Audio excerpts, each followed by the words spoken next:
Hi, my name is Zoie Hart, and this is my presentation on education from 1770 to 1890. So schools in the colonial times were only required in New England at first. Towns often pooled together money in order to hire teachers to educate their children. There were also dame schools. So dame schools are kind of like Mother Hubbard or Mother Goose, in which there was the one teacher and she had a few children that were in her care. Many schools instilled fear in children, and they used lashes and discipline in order to get children to behave. The primer was the textbook that was used to teach reading. It was based on the Protestant Bible and featured letters as well as the Lord's Prayer. Older boys usually continued to grammar school with, or they progressed to school with math, reading, and philosophy. And the purpose of school back in colonial times was to prepare children to take the place of their parents.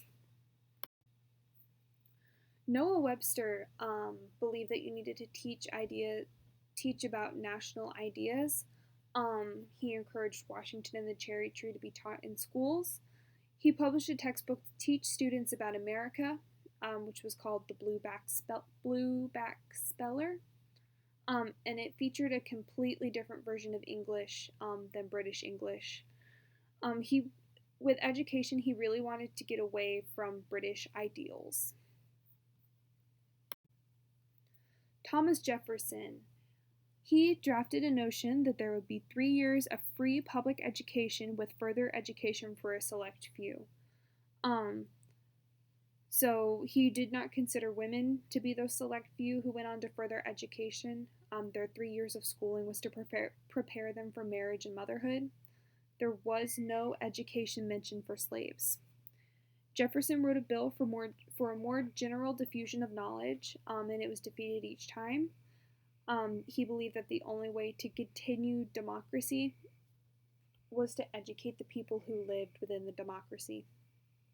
He also created the University of Virginia, and he disliked the notion that once you were born into a family, it would determine your station in life. Horace Mann is the first Secretary of Education. He was the majority leader in the Massachusetts State Senate. He concluded that the state took better care of livestock than children at school.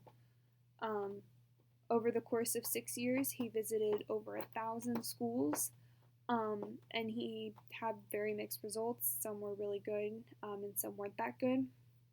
He wanted to greatly improve public schools, and he believed that the government was the one who should provide public schools. He wanted to create a school that was for both the rich and the poor. He didn't want them segregated. He wanted both to be able to afford to send their children to school. He believed that school is the place where Americans were made.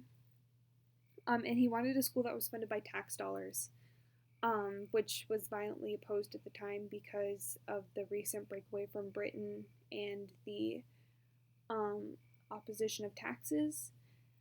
And he, as well as Jefferson, disliked that the family that you were born into determined how you ended up in American life. African American education. So there were sewing schools for slaves. Basically what that was there was a teacher and then students who pretended like they were sewing, but they had books under what they were sewing because education for slaves was illegal at that time. Education was either segregated or illegal, and it was obvious that education for blacks would not improve their station in life like it would for whites. So jumping forward a little to Bishop Hughes, one of the problems that faced American education in the 1800s was that it was predominantly Protestant based. There wasn't really a huge differentiation between church and state at the time. Irish Catholic students attended Protestant schools in New York. Protestant religion was taught in these schools, and Catholic students were being taught in basically indoctrination into the Protestant faith. Some Irish refused to go to the school system because they did not want to be part of a system that was biased against them. Um, Bishop Hughes wanted funds available for public Catholic schools. They wanted a portion of the public school fund to make Catholic schools. Um, they created So this ended up creating a nation system of Catholic schools. This led to the debate over again over the separation of church and state and whether or not religion should be taught um, in schools. After this, the Public School Society was replaced in New York with the New York City Board of Education, and this Board of Education had an elected body. Frederick Douglass. Frederick Douglass petitioned to the Boston School Committee to end segregation. He wanted equal privileges for black children to attend schools, because separate but equal isn't really equal. Benjamin Roberts. He wanted to get his daughter into one of the schools that his daughter passed on her way to her black school, which was the Smith School.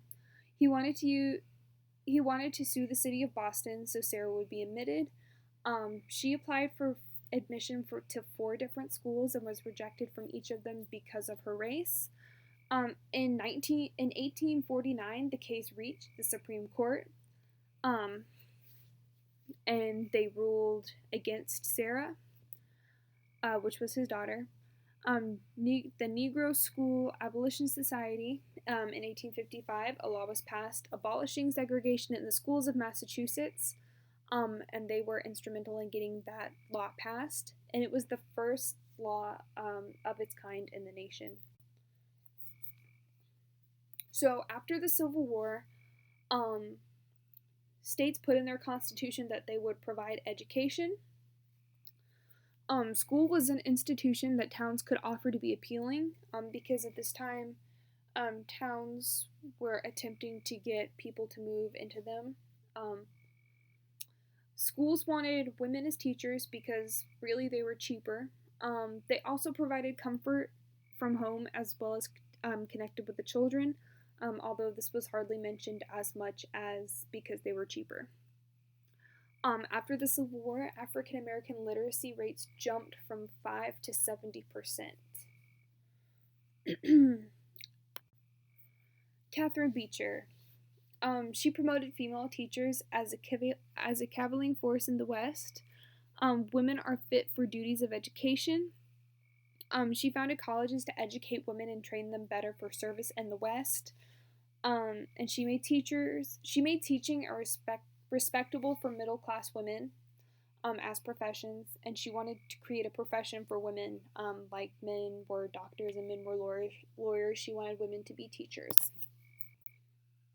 Education out west. So after people started moving out west, they needed teachers, and Catherine Beecher sent her teaching students out west. When they got there, they found that the adults out west were at the same level as their children.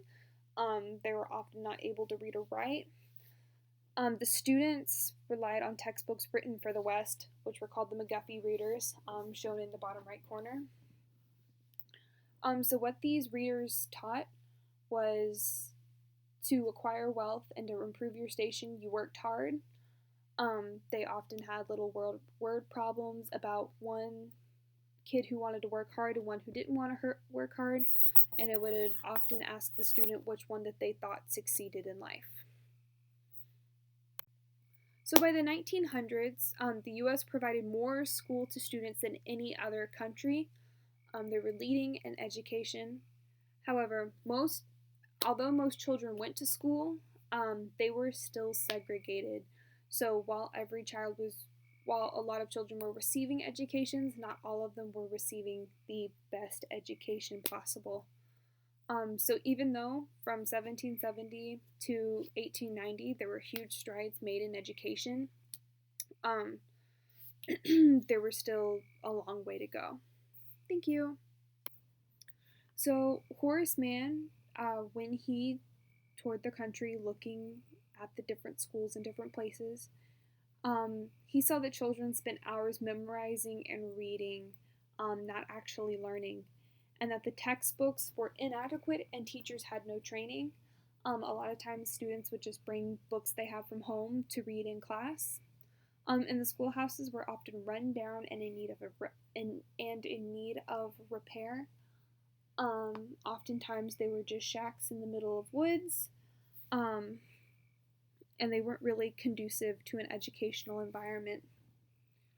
The teachers that he found were also not educated. Um, there was a stereotype that usually when the man was the teacher, that was basically that all he was able to do.